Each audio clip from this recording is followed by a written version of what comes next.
Instead of a balloon trick, I have something else that I'm very, very proud of, and it has nothing to do with training or marketing or business. It's probably one of the most important accomplishments I ever made in my entire life. When I was at Disney Studios in Hollywood, California, which is their headquarters, I won a very, very important competition. I won a competition to be the next voice of Donald Duck. So I'd like to share that with you today.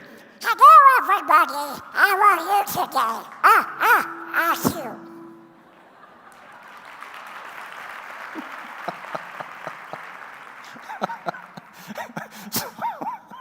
Actually, I did win the competition to be Donald Duck, and that's my only claim to fame. So really what I want you to think about today is the experience that Jonathan alluded to with his son.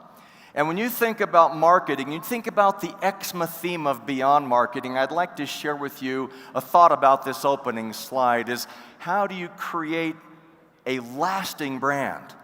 Not just for a few months or a few years, but if you think about Disneyland in California, it is 61 years old. It is old. That's how old I am. Shanghai just opened last year. There are 12 Disney theme parks around the world. This is something I'd like you to consider. One of my bosses, one of the founding members of Disney University, one of the men that Walt Disney hired to start the Disney University, which is the employee training and development team. He gave me a very important quote when I was working for him. He said, "Remember, marketing is the time and money we spend to get customers in the door. Marketing is the time and money we spend to get employees in the door. But remember this, training and employee development gets customers to come back and employees to stay." I would argue that in balance with marketing is the essence of an enduring brand. Yes, marketing is important. The flash and the excitement of getting people to buy your brand, come to work for you. But do not ever forget that employee development is where most organizations fail. In fact, this same boss said, "Please remember that employee development and employee training is not simply a car wash through which you send employees to get clean and shiny and pretty, and they are forever clean and shiny. It has to be an ongoing process."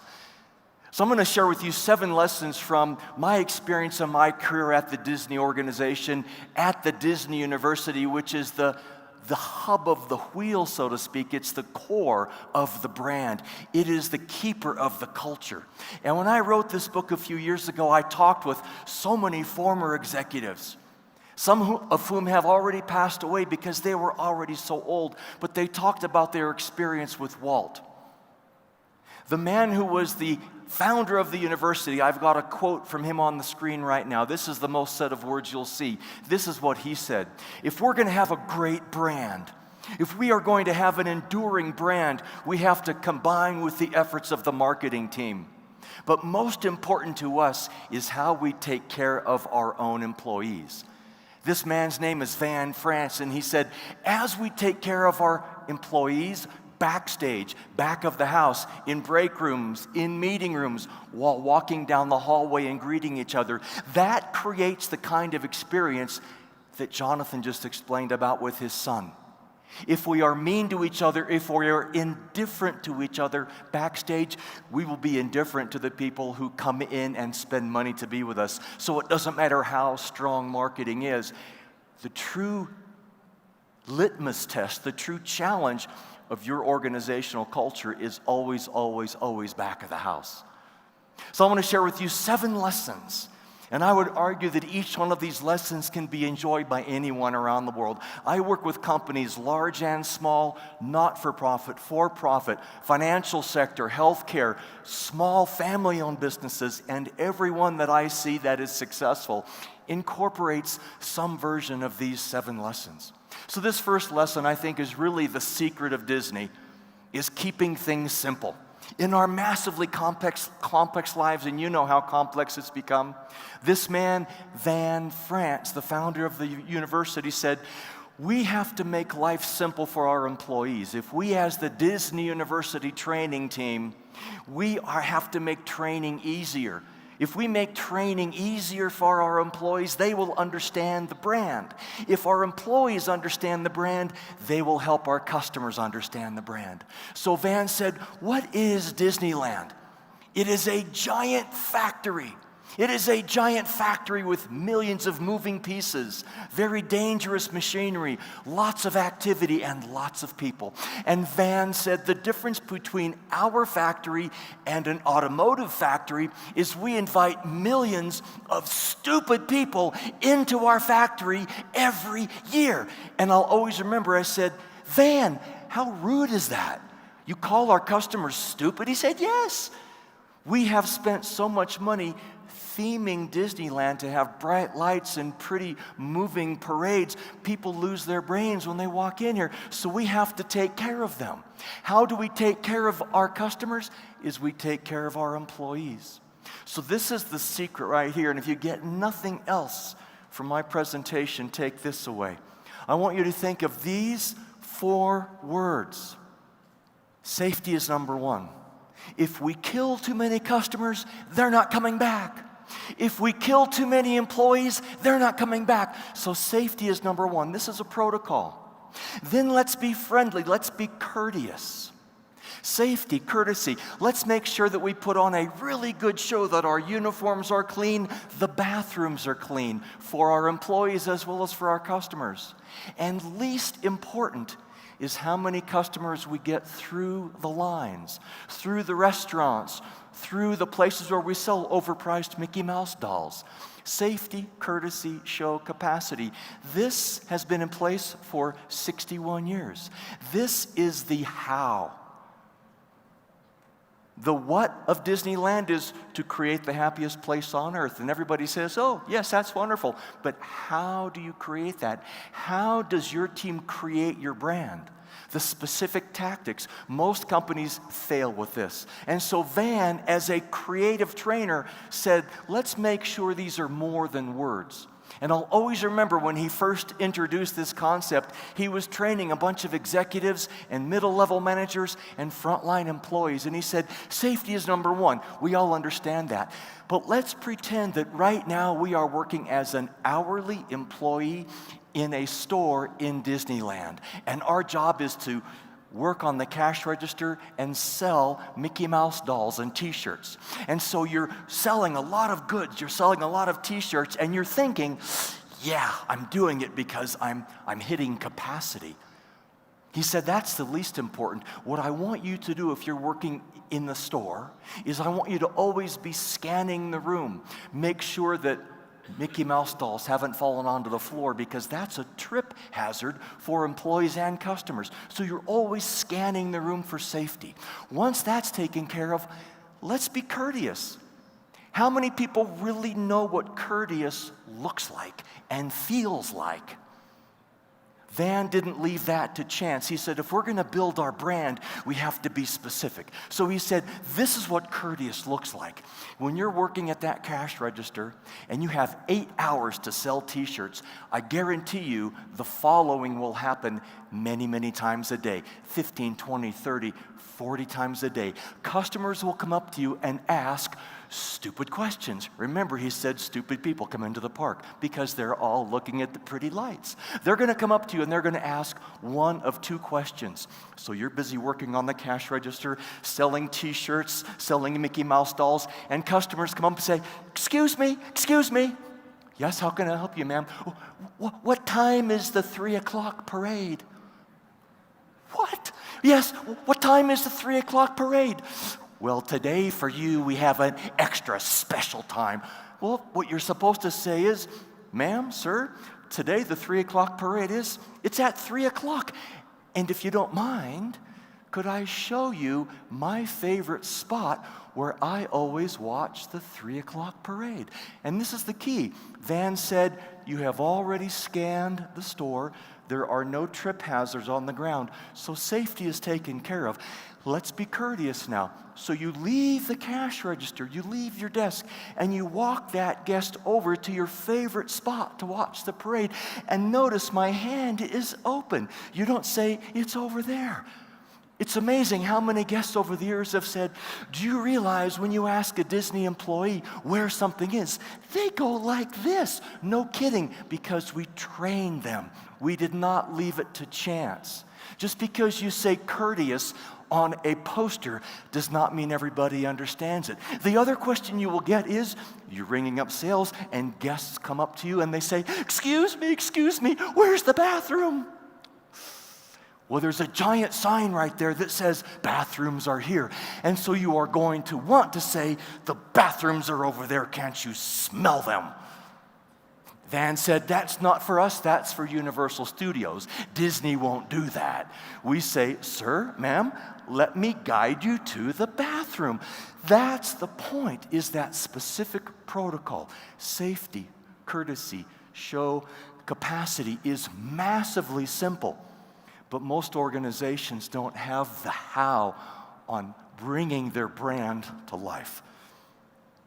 So I want you to think about, what is the way that you already bring simplicity to life in your organization, for your employees, for your customers? How have you already done it, and how could you make it even better? That leads to the next level. And this is what Walt Disney was always challenging his managers to do.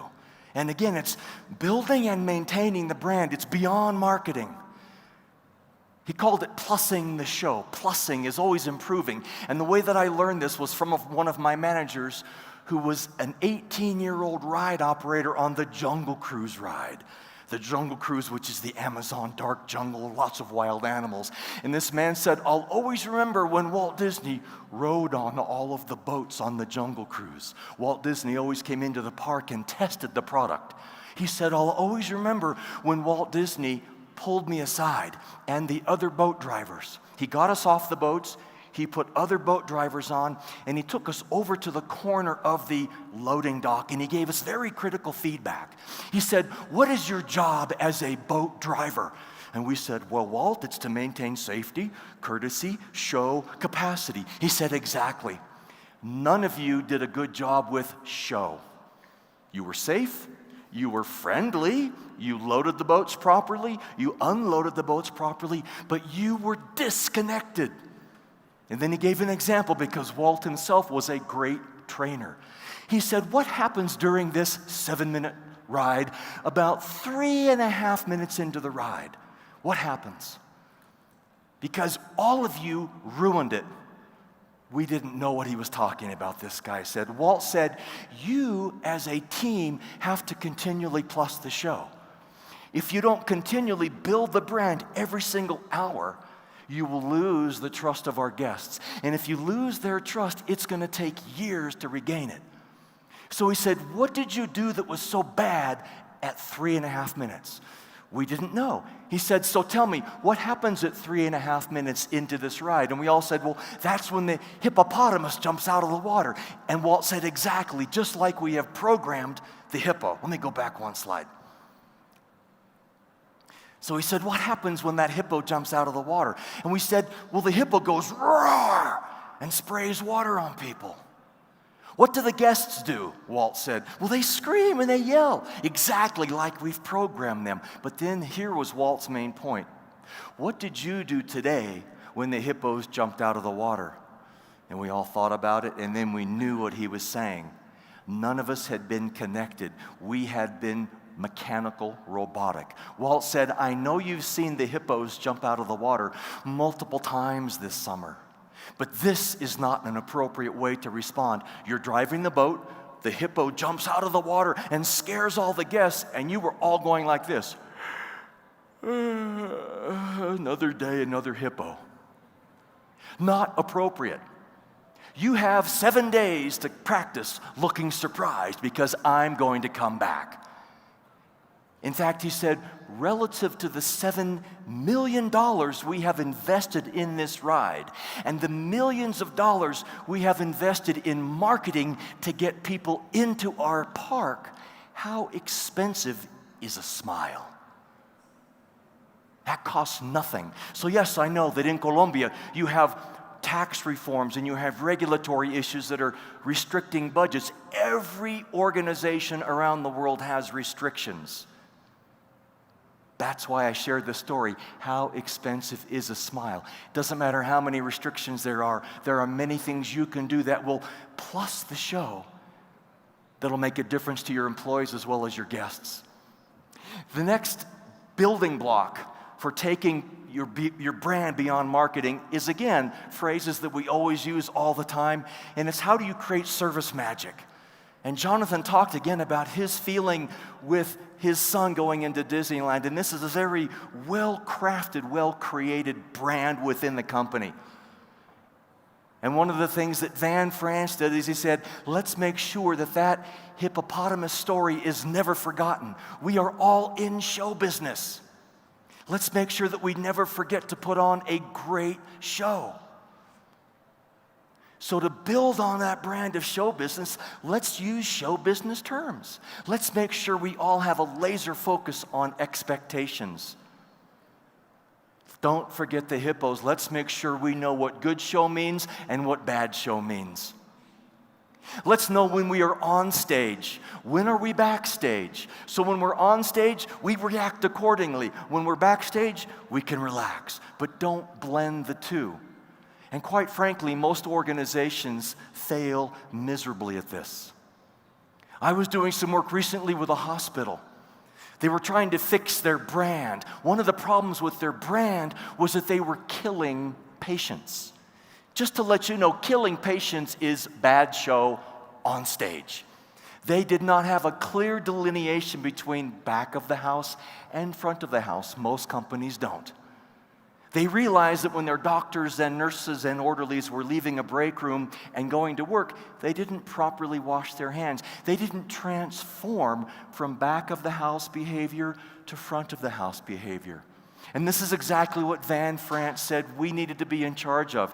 Take a break, relax, but then as you walk to the park, as you walk under the tunnel to go to work, make sure that you change your mindset. In fact, at Walt Disney World in Orlando, there are hundreds of meters of underground tunnels through which employees walk. And as you leave the break room, you walk down these beautifully painted hallways. And it gives you a sense of feeling of, oh, this is show business.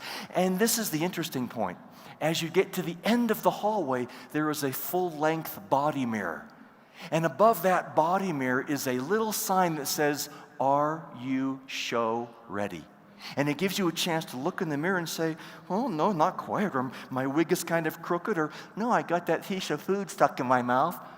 What is the transition you offer your employees, your team, before they engage a customer? Whether it's face-to-face, whether it's on the phone, it could be just a few seconds from phone call to phone call or meeting to meeting. The greatest organizations balance when you can be relaxed and when you're on stage. And if you have that laser focus of safety is number one, courtesy, show, capacity, and build upon that, what's good show? What's bad show? When are we on? When are we off? That kind of clarity is decidedly beyond marketing. And it's so simple, it amazes me that more organizations don't do it. In fact, what Van France and Walt Disney said was this: the way that we at Disney will continually build our brand is that we will kill our competition in two ways. One is our rides, our technology will not break down, and our employees will never have a bad day. In fact, this is kind of the summation of it. Snow White never has a bad day. Think about it. If a mom and a dad and their kids invested a whole lot of money to go on holiday to Disneyland or Disney World, and the marketing team has done a tremendous job attracting them, What would happen if those little kids who have been waiting for months to meet Snow White and get Snow White's autograph or get Snow White's photograph are so excited and they run up to Snow White after months of anticipation? They're so excited and they say, "Snow White, we love you. We have wanted to see you our entire lives." Let's say that Snow White is in a bad mood. Let's say that the 7 dwarves haven't shown up to work yet, so she's working overtime.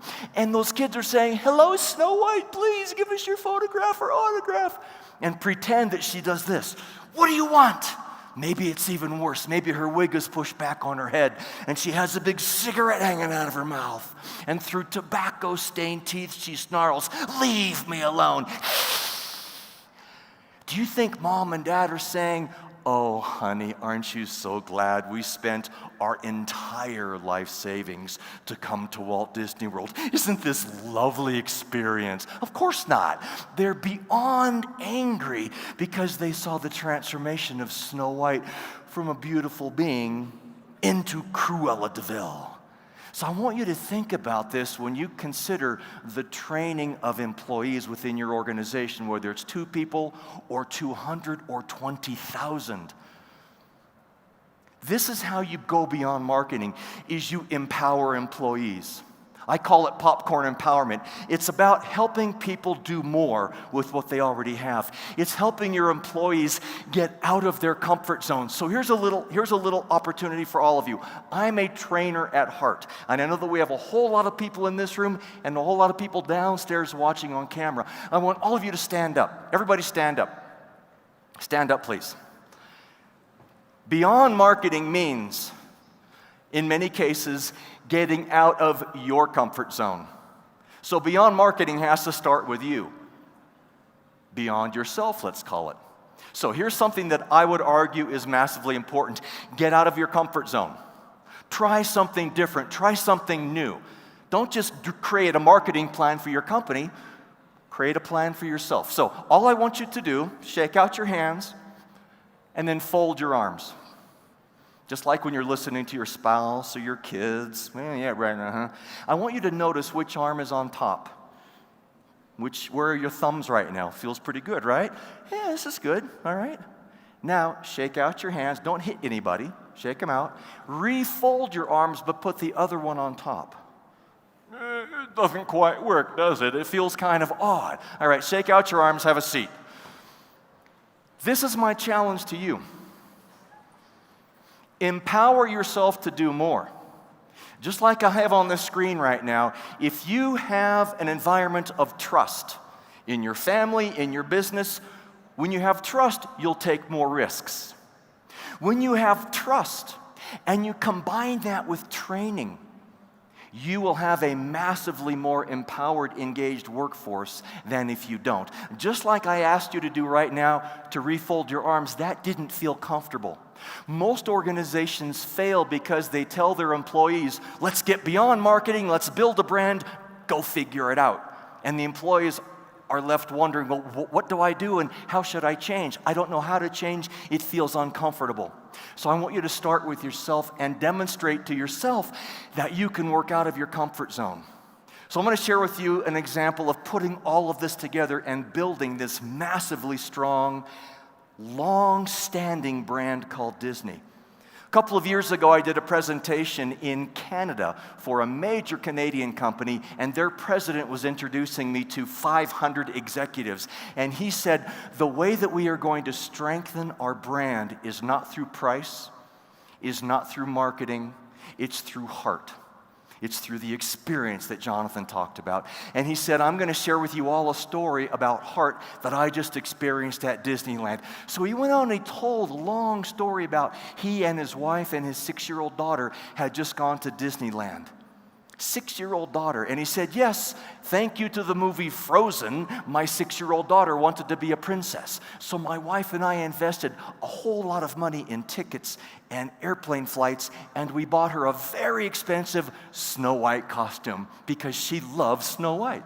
And then to make the experience even better, we bought her a very, very expensive breakfast with the princesses so our daughter and about 300 other young princesses could have a very up-close and personal one-on-one experience with one of the many Disney princesses in a theater.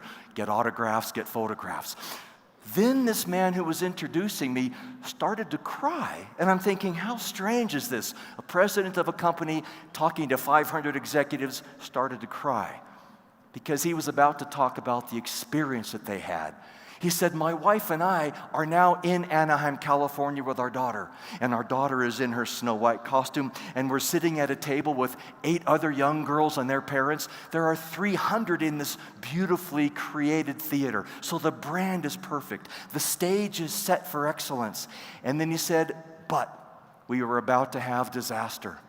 The reason is my wife and I forgot in our energy and zeal to create this wonderful holiday for our daughter, we forgot she has a medical condition, a psychological condition. She is on the autism spectrum.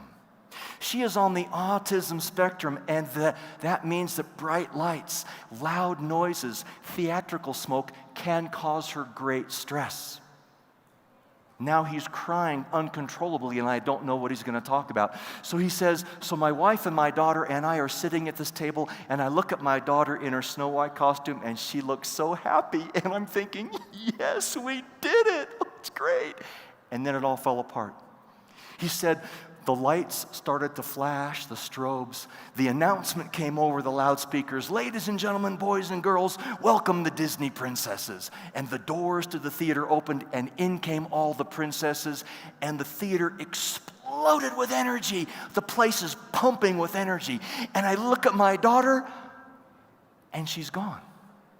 I see her running out of the theater. And I'm thinking, oh my gosh, what have I done? So my wife and I run out of the theater to be with her. And he said, when our daughter is in meltdown, when she is in crisis, it's normally 90 minutes to calm down. No talking, because talking is just more noise to her. So we run out of the theater and we see our daughter kneeling down, holding onto some railing, looking out over a pond, trying to calm down. And my wife and I are so distraught, thinking about how we have ruined our daughter's holiday. But here is the thing. Within 1 minute of them standing outside, the doors to the theater open, and out came Snow White. And she approached them, and she said, Mom, Dad, I understand we have a lost princess. And he said, my wife and I explained to Snow White briefly this challenge, and then he said, this is where it turned around. Snow White turned and walked over to our daughter, and then he shared the next few photographs. These next few photographs were not taken by Disney promotions or PR people. These were taken by his wife. Do me a favor and don't take pictures of these photos out of respect for this man and his family. He has loaned me these pictures. But he said Snow White turned around, approached their daughter, and simply knelt down next to her. No words were exchanged. She simply adopted our daughter's body language. And he said, then an amazing transformation occurred. Within about 2 minutes, my daughter started looking over her shoulder at the real Snow White, completely enthralled. Within another minute, they were dancing. Now the man on stage is crying uncontrollably, talking about this positive experience. He said, my daughter was a princess. And within 10 minutes, not 90, within 10 minutes, our daughter approaches my wife and me and says, Mommy, Daddy, when can we go back inside? That's an experience created by an employee that does not have a PhD in psychology. She does not have 15 or 16 letters after her name. She has a high school diploma at least. But what she has, I can guarantee you, is a laser-focused, rock-solid understanding of safety, courtesy, show, capacity. Safety is number one for this young girl. Her psychological safety is at risk. Capacity is least important. How many signatures she signs in the theater, how many photographs she signs. And she has a massively trusting team. Her fellow princes and princesses will take care of her tables while she's gone. And she's been trained to get on the level of a guest in stress. You talk about building an enduring brand, going beyond marketing.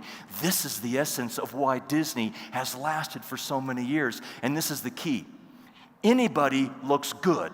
Any company, any business looks good when everyone is happy. When every employee and every customer is singing from the same sheet of music.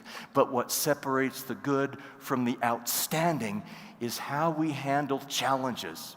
How do we handle things when things do not go according to plan? And that's what we did at Disney over and over and over again, is let's plan for the challenging moments. Let's plan for when that child drops a box of popcorn. What is that child going to do when they drop a box of popcorn? They're going to cry. And what are mom and dad going to do? They're going to yell at that kid. Why didn't you hold on to the popcorn? I got bumped. Well, it's wrong. So mom and dad are upset. The kid is upset. Maybe 15 other guests are upset. So we trained our cast members, when a guest drops a box of popcorn, give it away. Popcorn is ridiculously cheap to us. The margins on popcorn are huge. Give it away, but give it away in a good show fashion. So you get a box of popcorn, you hide it behind your back, and then you kneel down next to that crying child. What happens when an adult figure dressed in a silly Disney costume kneels down next to a crying child? They shut up. And they look at you like you have 3 heads. Now you own that child.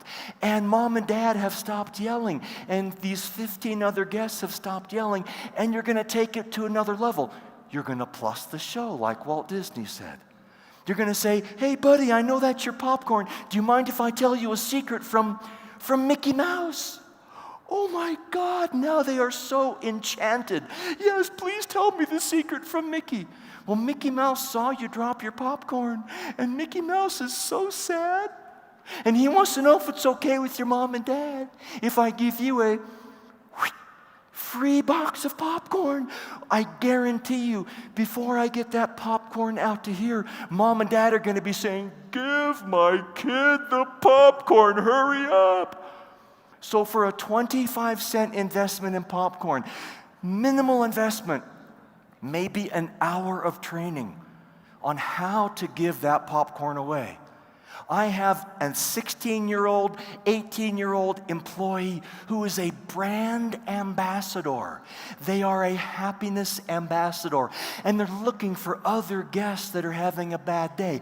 I've got 15 or 20 guests who have turned into brand ambassadors. You think about getting beyond marketing, that's it.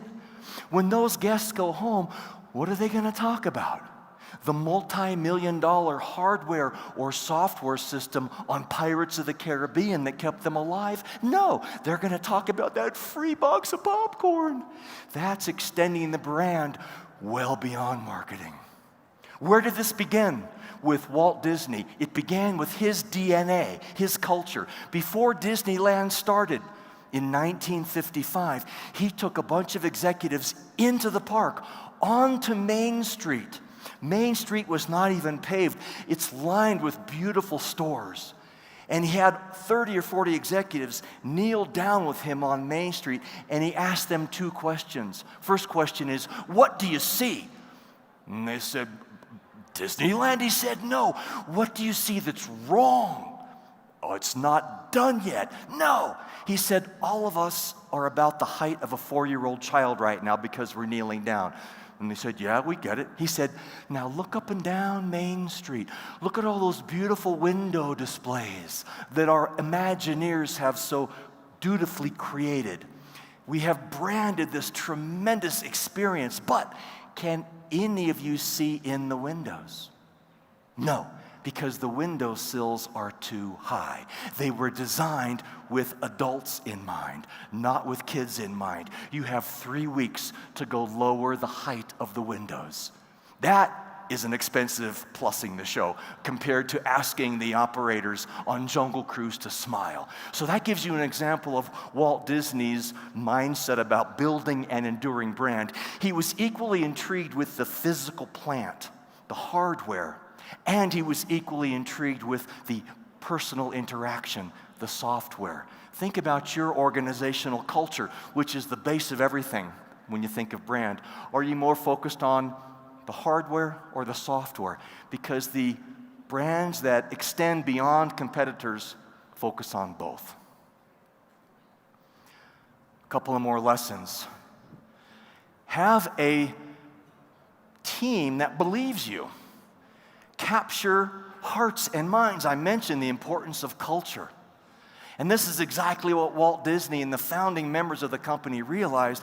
We have to get in the field. We have to walk the park, as the slide says. Get to the front lines on a regular basis to see how the brand is doing. Don't simply rely on reports and data points. So Walt Disney always walked the park. And while he was walking the park, he'd pick up trash. Or as I said earlier, he rode the rides. And in my role at the head of the Disney University, I always remember taking newly hired employees into the park. Whether they were hourly employees or senior executives, everybody came through Disney University. I would show them this picture, and they'd be thinking, oh, that's an interesting picture, but did Walt really do that? So they're just thinking about it. They haven't bought it with their heart yet. They bought it with their head, but did they really believe the brand? And so I would take them out of the Disney University into Disneyland during business hours for maybe about an hour. And I would always find a piece of trash, and I would stop about 10 feet from it, and I'd start talking about the architecture. I didn't really care about the architecture. My primary goal was for my newly hired employees to see how long until that trash was picked up. And it was always picked up within seconds, and usually by someone who was not a custodian.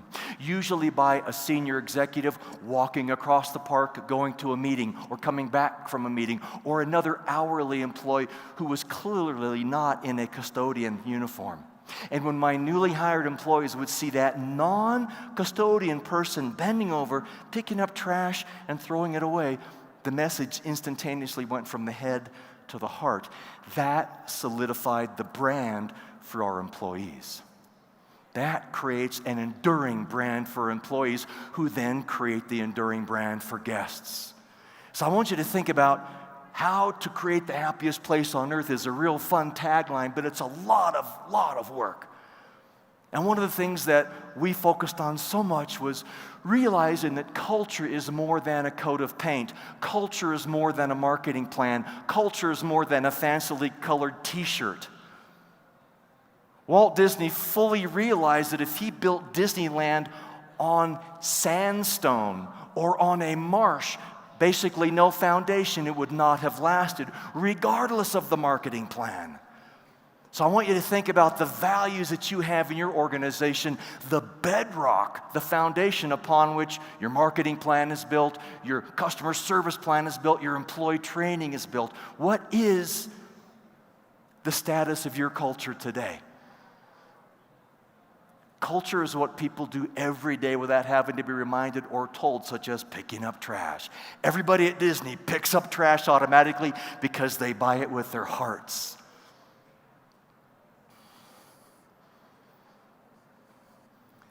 The next area I'd like you to consider is the balance of your team. You got to have dreamers and you got to have doers. Teams that have both are absolutely unstoppable. Dreamers are always thinking of new ideas. Doers are making sure things happen as according to plan. So I've been talking about Walt Disney so much. Walt Disney was a classic dreamer.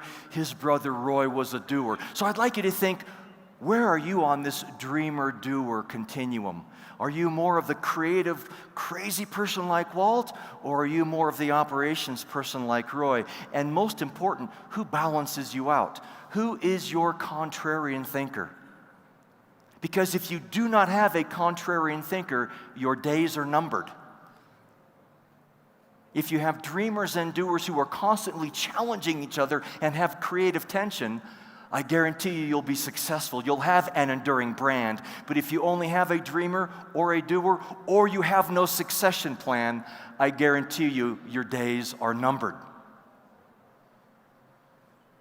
Very few people are like Walt Disney, who, as I say in this quote from Marty Sklar, he said, Walt Disney was unique in that he always had one foot in the past and one foot in the future. Usually it's a team of people who have a look at the legacy and they have a look at the future. So who is the equivalent of the team or the people that maintain your brand, your legacy? Who are those who are constantly breaking new ground? And what is the communication between the two of them? And more importantly, what is your succession plan? The final lesson, and again, I have to underscore this, is who is your contrarian thinker? Who challenges you? You got to change or you got to perish. When I lived in Japan, I learned a very powerful proverb. Even monkeys fall from trees. Even monkeys fall from trees. No matter how good we are, we will all make mistakes. And when you make the mistake, are you blaming the branch? Or when you make the mistake, are you blaming the gust of wind? That's the victim's way out.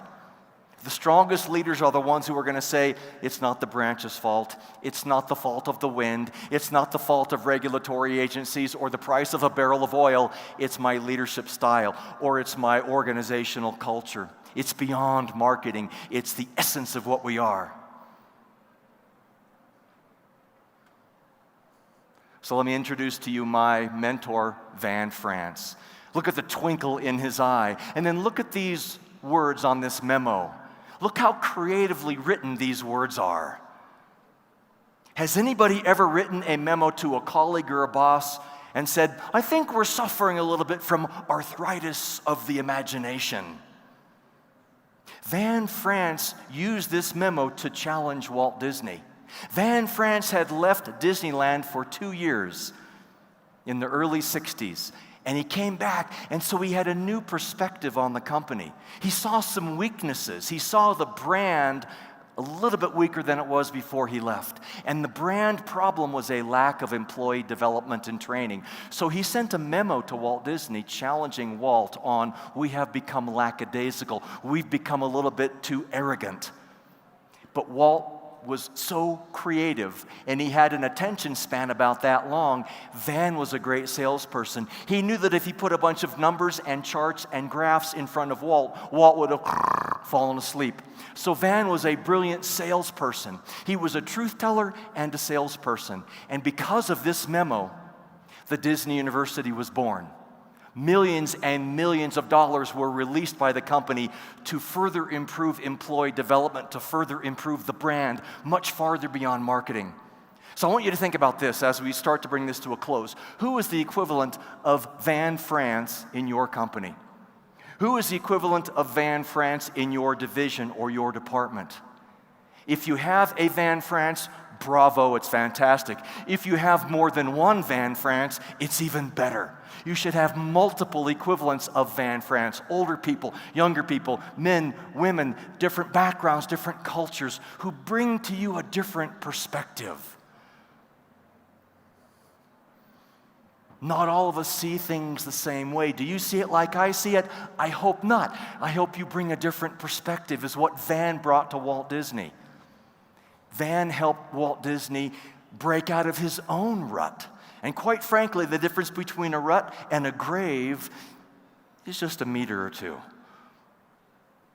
If you have that contrarian thinker on your team who can challenge you, metaphorically, she or he will help you put on scuba tanks, jump in the water, and look at the entirety of that iceberg.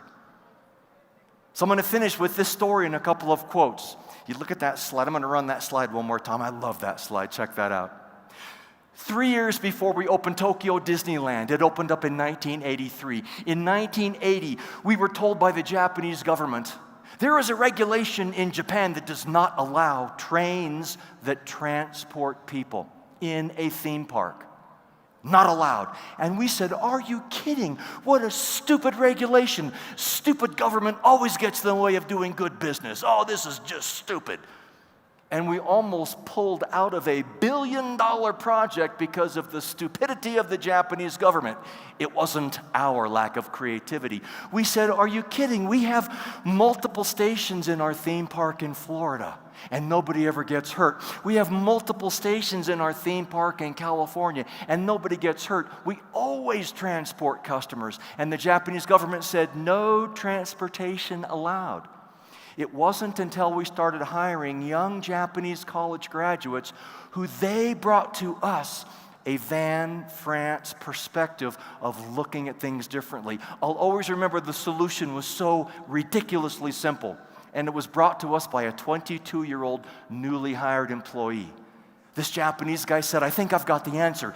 The Japanese government says no transportation, right? Yeah. And really, this train is about entertainment, right? Yeah, it's about the sights and the sounds and the smells of this chugga-chugga choo-choo train. He said, great, I've got an answer. Unlike Florida at Walt Disney World, unlike Disneyland in California, where we have 4 or 5 stations, in Tokyo, let's have one. One station only. Guests will get on the train at Station A. They'll do a loop around the park, and they'll get off at Station A. Technically, they have not been transported, have they? They haven't gone anywhere. And that was accepted by the Japanese government. So they got their non-transportation train, and we got our steam-billowing, sound-intense chugga-chugga-choo-choo train. This young college graduate saw beyond the norm. And that's the brilliance of building a stronger brand, is always challenging the status quo. So finally, I'm going to end with 2 quotes. One is from my mentor, Van France. And whenever I would go to Van with a complaint about the number of employees I had, my headcount restrictions or budgetary restrictions, he'd smile and say, yeah. But then he'd say, you know what? I don't care. Budgets are always going to be tight. Headcount is always going to be tight, but creativity is free. And creativity is up to you as a leader to have with your team. And if you can't create creativity, well, Doug, then I think I probably can find other people who can. That's when he got pretty aggressive with me. And I said, yes, sir, I can help make it happen. So that's every time I hear somebody complaining about budgets, regulatory issues, any number of things beyond their control, I think about Walt Disney saying, how expensive is a smile? So the final slide that I'll show you is a quote from Walt Disney, and it was one of his daughter's favorite quotes. Her name is Diane Disney Miller, and she was giving my wife and me a tour of a museum she started in San Francisco called the Walt Disney Family Museum. And she said, there are a lot of quotes attributed to my father, but this is my favorite because it reflects the essence of creativity. Here it is. She said, Dad would say, the trouble with people is we grow up. We forget what it's like to be 12 years of age. We lose that sense of wonderment. We lose that sense of, it's okay to fall down. And that's why I had you do that arm folding exercise earlier. If you're going to build an enduring brand, if you're going to go beyond marketing, then you absolutely have to get out of your comfort zone, and you have to be willing to fall down and skin your knee and then pop back up. Thank you all so very much for your time. I appreciate it.